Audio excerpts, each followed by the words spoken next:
How you handle your lawn care impacts our water and air. In 1 hour, a gas-powered mower produces the same amount of pollution as a car driven 100 miles. Gas-powered lawn equipment harms our air. And yard waste down storm drains causes flooding and water pollution. Using too much fertilizer releases harmful chemicals into our air and runs off lawns, eventually reaching our rivers and streams. Healthy lawn care habits protect your family, our community, and the environment. Healthy yards for healthy communities.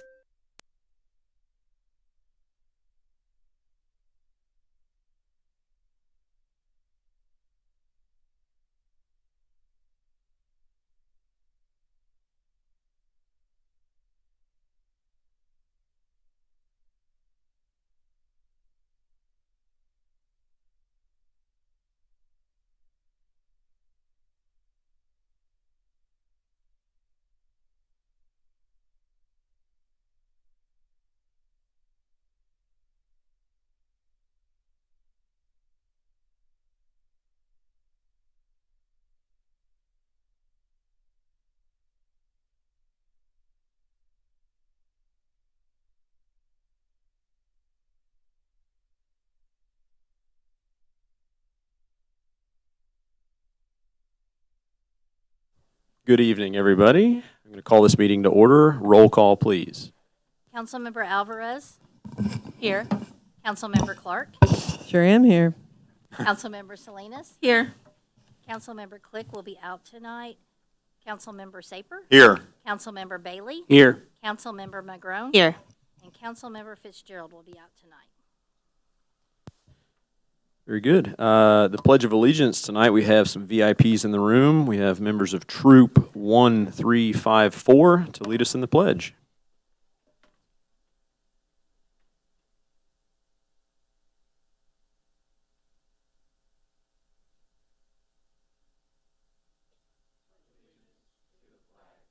United States of America, and to the republic for which it stands, one nation, under God, indivisible, for liberty and justice for all. Thank you, friends. Appreciate you being here. All right, we're going to move on to approval of the agenda. Do we have a motion? So move. Do you have Second. Councilmember Saber? I'd like to pull and move item number 8 on the consent agenda and place it on the regular. Item number 8 to the regular agenda. Do we have a motion on, or any further items? No. Okay. Do we have a motion on the amended agenda? Move to accept the amended agenda. Second. All in favor? Yes. Yes. Opposed? Motion passes. Next up, comments from the public. If you are a member of the public wishing to speak, please approach the podium, state your name and address for the record, and please keep your comments to 5 minutes. Thank you so much. Hold, please. There you are. Probably don't need it. Good evening. Good evening, Mr. Mayor and fellow council members, and Happy New Year's. Jess, I'm sorry about your team. Thought about you during the Georgia game, and I was really That'll be enough here. No, seriously. My condolences. My name is Rita Pierce. I'm the Executive Director of Northland Assistance Center. Our address is 2018 Gentry Street. I'm here to talk about the grants that you gave us for the unhoused and the 2 other pieces that we use for the unhoused. First, I'd like to say that we're about ready to start our 46th year of service to the Northland, and I'm starting my 19th. Been there a very long time. And just finished the statistics for 2025, and we have provided $273,380 in assistance to Clay and Platte County. In regard to emergency lodging, North Kansas City, as you well know, the council has approved $30,000 in a grant for the unhoused under very strict criteria. We have spent $14,610 in regard to that for 210 room nights. In addition to that, North Kansas City Health has an ongoing grant with me. They replenish funds when they run out, and since the beginning of this grant, we have provided 6 rooms for them for $804. And there are some members who are here, well, particularly Ms. Click, who was concerned that we were going to be turning people away at our door, and I tried to explain that I have emergency funding for that. And I'm happy to say that we provided 37 rooms for people who do not meet the criteria and have IDs, and have spent $2,840 of our agency funds, which we will continue to do. A lot of those referrals have come in from social workers, some from police, and some from my own discretion. So we do not turn everybody away at the door. We have turned 5 people away. I've kept track of this, in case somebody has a question, and they were not qualified. They were Jackson County and Wyandotte individuals, and we referred them to agencies in those areas. Everyone that we have housed had met every minute of the criteria, which I will say has worked out very well. 5 of the people we turned away had come to us last year just because we put them in, because we did not have any criteria in place that was appropriate. Once that word got out, we're not having people storming my door. So I think we all worked well together to make that happen. In addition, there was a question about food scarcity the last time I was before you. Some members thought that there might be food lines or other kinds of things. I'm happy to report that in 2025, we provided $93,000 in food to our Northland community at a cost of $2,700. We have lots of donors. We have lots of food. I also wrote, and a grant was accepted for the United Way for $5,000 to buy food. First time that's ever happened for my agency. We are purchasing food from Save-A-Lot. We keep things local. We buy meat and produce from them to keep in our pantry so that we can be viable.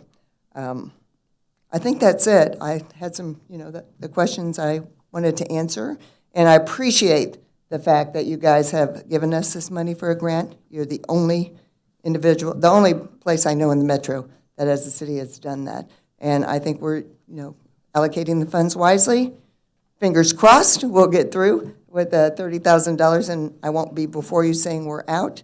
I have a little break, and then this weekend it's going to be really cold again. So spent a lot of time paying attention to the weather.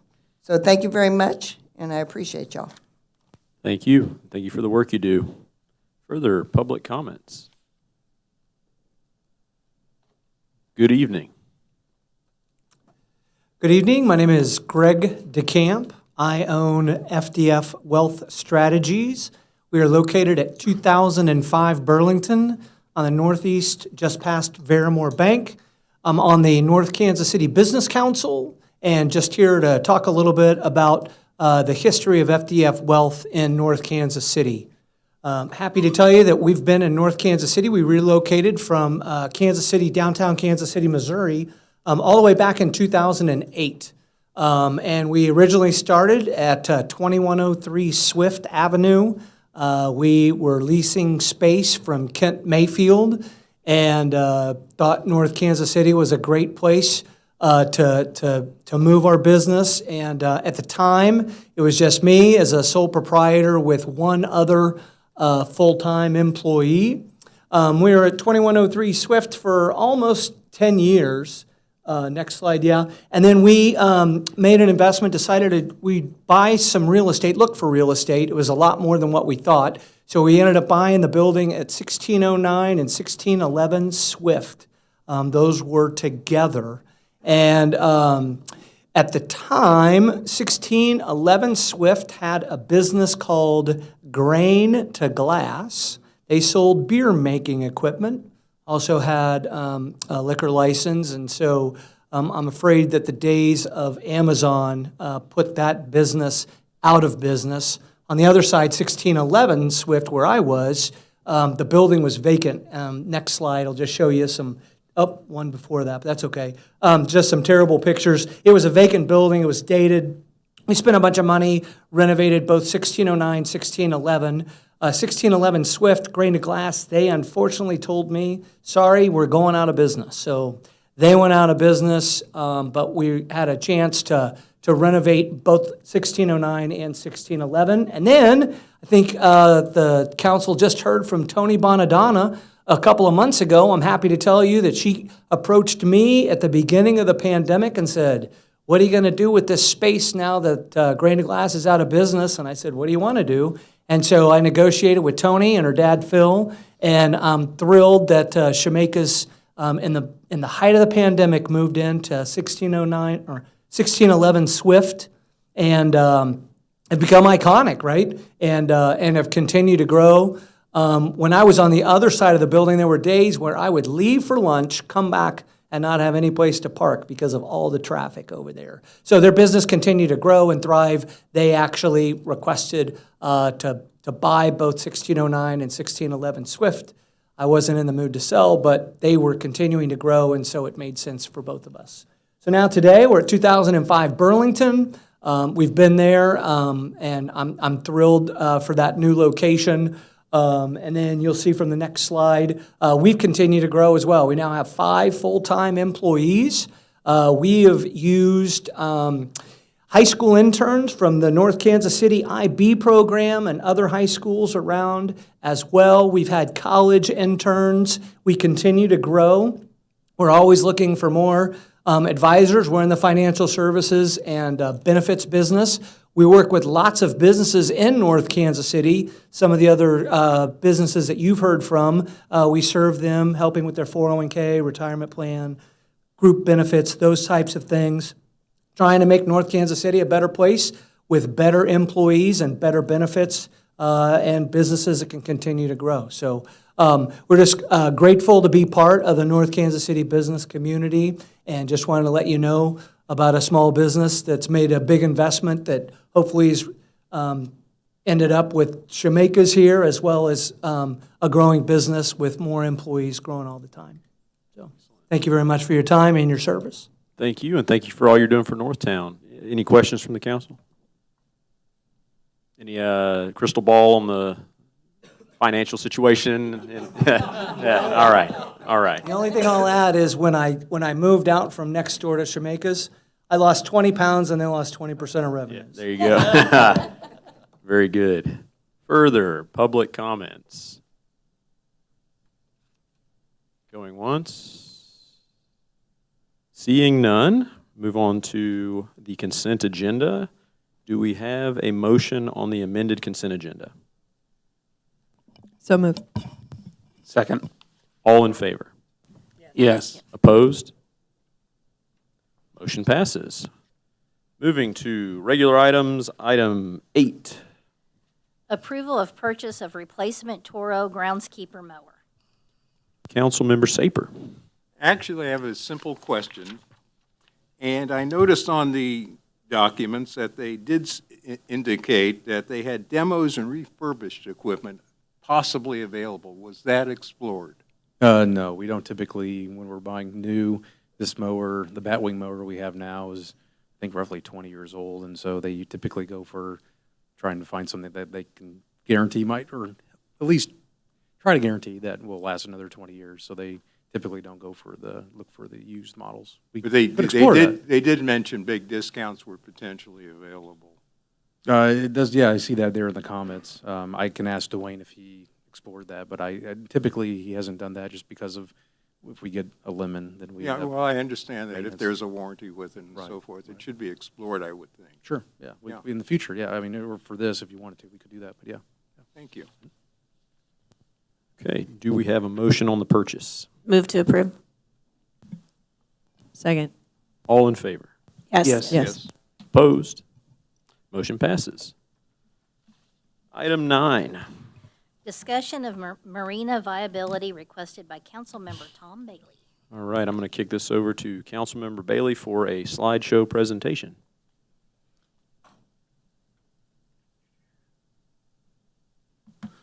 All right, and these slides are not in the agenda, but I am happy to share with them with anyone who would like them. So first of all, what am I talking about? I'm talking about this piece of land that is not being used. There's a road through it.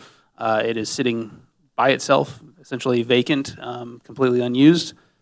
Sense of reference, this is outside the levee, so anybody who is worried about our levee, this is not in any way, shape, or form about the levee. If anything, it might, on a completely minuscule basis, actually help with some of those problems. But just so we're clear, this is outside the levee. Wanted to talk about the possibility of adding and using this land that's essentially sitting vacant, providing no revenue to the city or any residents. I believe it is a spot that could be used by a marina. I happen to have had some experience with these things, so I think there is a real opportunity. Just real quick, this is a couple pictures from that bridge over. You can see both sides. Not a whole lot going on there. Some examples of where you might see some of these different marinas on the Missouri River. So Bismarck has a thriving river community around it. The river's smaller up there. So like they have even less space and room to move on it, and they are using, you can see in this picture, they actually have inlets on both sides. So these are small inland marinas.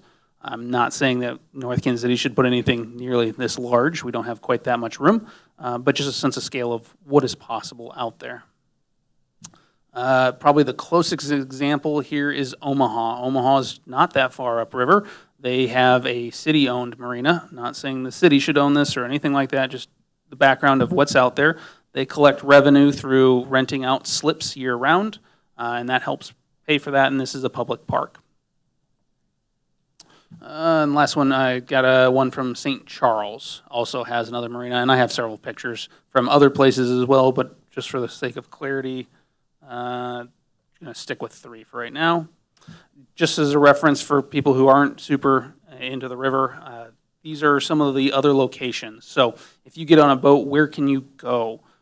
Caw Point is a great spot. People will put it in. This also happens to be where their fire department gets in. The new attraction is the Rock Island Bridge on the Kansas River. They're going to be hoping to bring people there by water or put people out on the water there as a tourist destination. We actually have a yacht club in town. Now, the yachts you see there are not the yachts that you are thinking of. They are boats, but it is the Kansas City Yacht Club. Riverside, for reference, has also been considering a marina. They're a little bit upriver of us, but in any type of transportation, you do better when there's more nodes for people to go to. And obviously, the KC Current have talked quite a bit about putting something in. Now, they'll find it much more challenging given that they're directly on the river, but there's another interested party in having activation with our river. So just for the sake of this conversation, I went ahead and overlaid Omaha's marina into the land that we have. I'm not saying we should put anything nearly this big in there. I'm not saying we should put anything in there. I am simply asking council, are we interested in having the conversation and finding out, are there funding mechanisms? I think in the memo out for the meeting, there's several funding opportunities, including possible FEMA grants. I've talked to Port KC. They have grants lined up in their interest of having additional river traffic. So those are all available for us to go look at and ask those questions. Trying to find out if you guys are open to having the conversation with more information. All right. Thank you for putting this together. And I always say it's a Herculean task to find an undeveloped piece of ground in our 4.5 square miles. And this is underutilized at best. Some of the things that go through my mind is it's interesting. I would really want this to be either grant funded for a study or a private developer be brought in and we facilitate helping with grants for that rather than the city taking on such a project, because we just did River Forest Park or are finishing up River Forest Park and we see how these things can grow in scale. The other stuff that we would need to get studied is the impact to the levee. Even though outside it is Rock Creek, so it's the outflow creek. Could help, could hurt, I don't know. Flooding on that side of the levee, if you build anything, is it prone to being flooded, and what materials? Yeah, what about the rest of the council? What do we think about looking into this? Councilmember Clark. I mean, my immediate reaction without knowing much is just when you tell a city that's in a floodplain that we're going to open up more water to the city, potentially, is like the humor behind it. But I guess I could see it being worth exploring, maybe, knowing that Caw Point exists. It's very popular. I don't know about a whole, like, riverboat community and parking boats and things like that, because it is navigable waters, just hopping out on the Missouri River. I realize kayaking's okay and things, but yeah, I mean, I would say the same, like maybe if we had grants to go around it. I would first start with the levee district, though, just to kind of get their knee-jerk response, because that would be the heavier lift there. But yeah, I see it being. I see where you're going with it. It's a fun idea. Yeah. And levy district and Corps of Engineers would be the, pretty much the hard stop if it's a no. Or they could at least tell us what needles we have to thread. Councilmember Alvarez. Yeah, the prospect of it is kind of a neat idea. I actually did take a kayak down the Missouri River. I mean, hard to believe, but I've done it twice. So, and yeah, it's a lot of fun. However, I like the concept of it. However, it is still the Missouri River. I think Corps of Engineers would have a huge problem with it. I do know there's a lot of, mostly the river is meant for like the barge traffic that comes through. The current is still pretty strong going through the river, so I don't think it's necessarily a recreational area. And I really wouldn't want to spend any of the city's money trying to investigate or see what the possibilities were. I think it, and plus with the flooding and all that, however, I mean, it would be nice, but I just think there's too many negatives, especially like the flooding, the barges that travel through the river, the Corps of Engineers. Maybe if a private company would be interested in like a boat landing, maybe, or something like that, but I don't see a marina being a place to go on that side of the river. So that's my thought. Councilmember Saper. Thank you. You answered one of my questions about, really, is there land outside of the levee? Which I wasn't aware of, thank you. But the fact that it is next to the levee raises all the concerns everyone else has echoed. But it's certainly worth exploring, especially if we can get some grant money to do that exploration. I would support that completely if we can get some exploration of this idea. Go ahead. Tom, thanks for bringing this up. I'm not in favor of spending any city money on exploring a marina for North Kansas City. If there's a private company that wants to do that, if somebody wants to come here and say they've got an idea, I'm all for that. But and hearing what they have to say.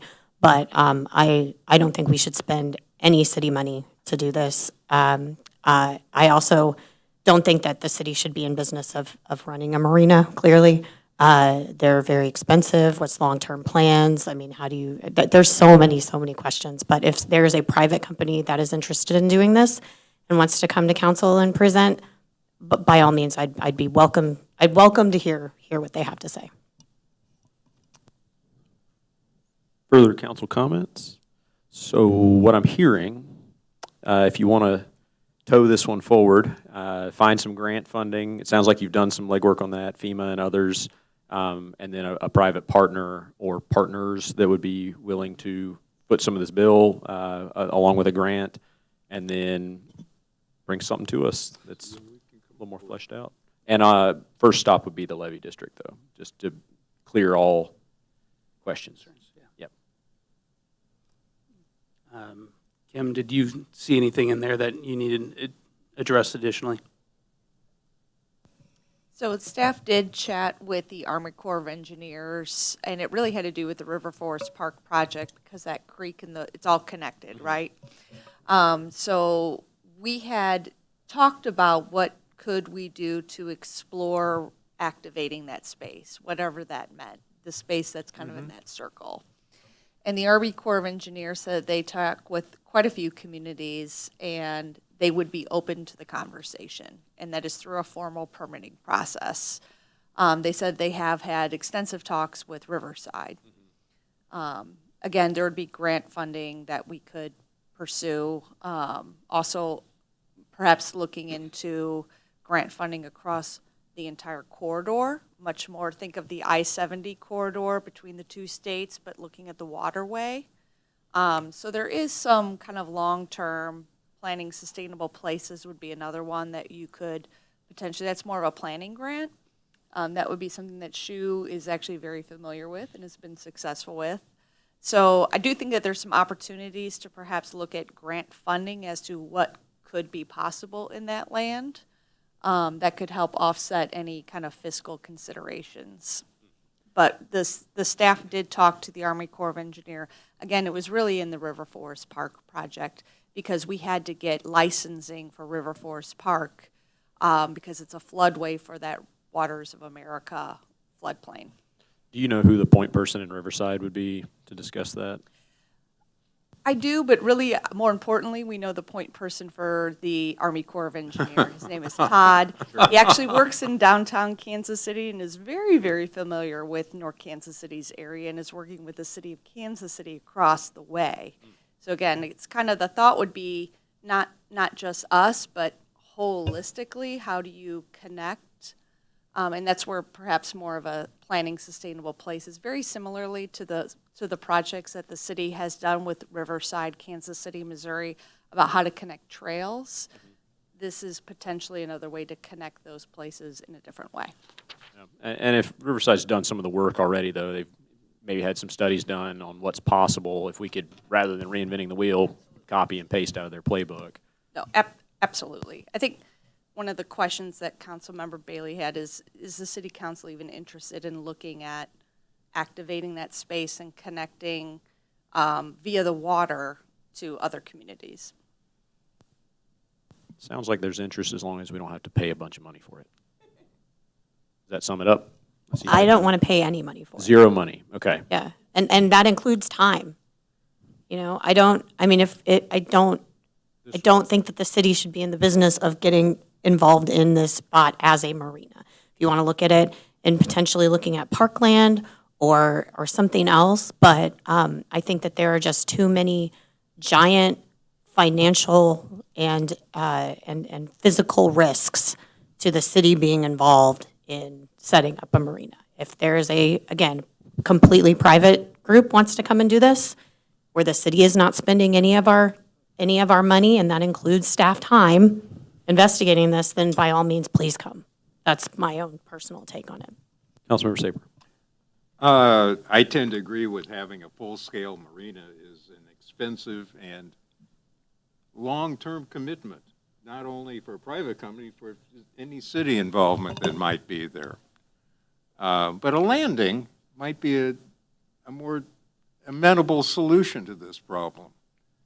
Give a place that boaters can stop off at along the river. Again, we've got all these other problems, and I'd be willing to have the city expend some time, not much, and using existing contacts, telephone calls, and take it that far. I think that's where I'm at as well. Don't spin wheels a whole lot, but a little bit of time, a couple phone calls, and then let Councilmember Bailey run with that on his own time. And if you can find partners and grants, bring them forward. Councilmember Alvarez. Yeah, just to agree with Councilman Saber said, maybe, like I said before, a landing or a launch pad area where we had a water rescue. Maybe we'd want to get into the river on this side. But other than that, I agree with Councilman McGrone. Other than a private business, I really wouldn't want to spend any time or money on it. Even though I think, it's a fun idea. It's fun going down the river, but I just don't think it's a recreational spot, so. Further comments? Got the guidance you're looking for? All right. Moving on to item 10. Consideration of a resolution updating open meetings and public records policy, resolution number 26-001. Who's got this one? That's me. All right. So I've talked to you guys about it already. There have been some changes in the statutes on the open meetings and the open records request and the charges that we can have and the reasons that you can go into closed session or that records can be closed. And so this resolution lays out in much more of a detailed and easier to follow scenario of how we charge. I am saying with this resolution, I would like to say that this changes how things have been in the past, and I'd like to go forward with this one with the charges of how they're supposed to be. It changes the amount that we can charge, and all of that took place in the state statute. We haven't updated this since 2011, so a lot of changes have taken place since then. If you have detailed questions, you can ask Tom. Yeah, any detailed questions for Mr. Barzee? Go ahead, Councilmember Alvarez. Yeah, there's one part on number 2, when it's outlined in the requirements. On number 2, it said, the second bullet point, it said, the city must respond within 3 business days, providing records, cost estimate, et cetera. Does that mean the city must respond within 3 days providing the record, or just answering that you received the request? Yeah, the law states that we have 3 days to respond, and at that response, I need to be able to tell them approximately what the cost would be, how long it's going to take for us to get the information for them, the reason it's going to take as long as it does. So that's all written out in state statute that we have to do that. Okay, that's what I thought, but the way it was worded, it was kind of like, it led to believe that you had 3 days to provide these things, and I'm like, that's not, Just to respond to them and let them know I've gotten it. okay, that's what I thought, just checking. Councilmember Saper. The Sunshine Law is a very good check on all kinds of public entities, and it provides information for people. And I don't have any problem with the changes that are being proposed. The only question I have is while the Sunshine Law lets sunshine in, it can be blocked if you charge too much for it. And it becomes, and I don't know what the state charges would be, or permitted rather. Can you give us a rundown? It allows for the cost of the salary of the person that is pulling the records. Now, it also states in there that it should be the lowest cost of the person who can do the job. So like if I can do it and somebody else can do it and they make less than I do, then it should be charged at that. Okay. But otherwise, it used to be it didn't have, but now we can charge whatever the salary is of the person that's actually pulling the records. How much of a change would that be? In the past, we've charged, I think the maximum we charged was $15 an hour. And so it's, I don't know. I'm sorry, I don't know what I make an hour. But, I mean, it'll be. Would it double, triple? Oh, I would say it'll probably at least double. But I don't think the goal to this is to keep anybody from being able to get the records. But I do think the goal is that a lot of things come in that take a whole lot of staff time. And you can ask for the clarity as much as you can. I do, if somebody sends one in that I think is like unclear, or if they're asking for too much, I will always call and say to them, why don't we shorten this up? Give me exactly what you want. Because sometimes people say, I want all the minutes from 2025, and they really don't. They want the minutes that talked about this. And then it's a much easier process. Okay, the only issue I would have is that to keep the cost from being such a burden to people, that it defeats the purpose of the Sunshine Laws. And if a reasonable amount can you can come up with a reasonable amount, and using lower cost employees at that rate, I support it. Further thoughts or comments? Part of what I see in this is that it would disincentivize overly broad or is extremely large requests that are not particularly targeted at a specific item. And that can become a big burden on Crystal's time, because I spend time in the office. Oftentimes, Crystal is working on these and having to push other stuff aside, and that costs. Like, there is a real cost to that. And some of it has to be, Stephen has to be pulling electronic records, Crystal has to be looking through copies of physical documents, so it's not a zero cost to the city either. And so that's a fair compensation for us to be pulling those records. Now, we should put the records out, and they should be accessible to the public, but it's not free. And so this is finding the fair balance point. And I think this does a good job of striking that. Go ahead. The only other comment, I would hope that we would, as a matter of principle, even if we are losing money in a sense, keep the cost as low as possible, so that, again, a reasonable balance can be struck. Yeah, we're certainly not making money on the request. And we shouldn't. Yeah, it's not a profit It's center. a part of civic government. Yep. To make us as transparent as possible. Yep. Further thoughts? Okay, do we need a motion on this one? Okay, do we have a motion on item 10? So moved. Second. All in favor? Yes. Yes. Any opposed? Motion passes. Do you have to read that? No, it's a resolution. Okay, that's what I thought. Okay, moving on to item 11.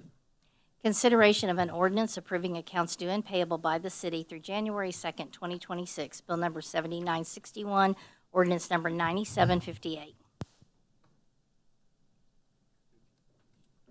Do we have a motion? First reading. Second. All in favor? Yes. Yes. Any opposed? Motion passes. An ordinance authorizing payment for certain accounts due and payable by the city through January 2nd, 2026. I move that bill number 7961 to be placed on second and final reading and passes as ordinance number 9758.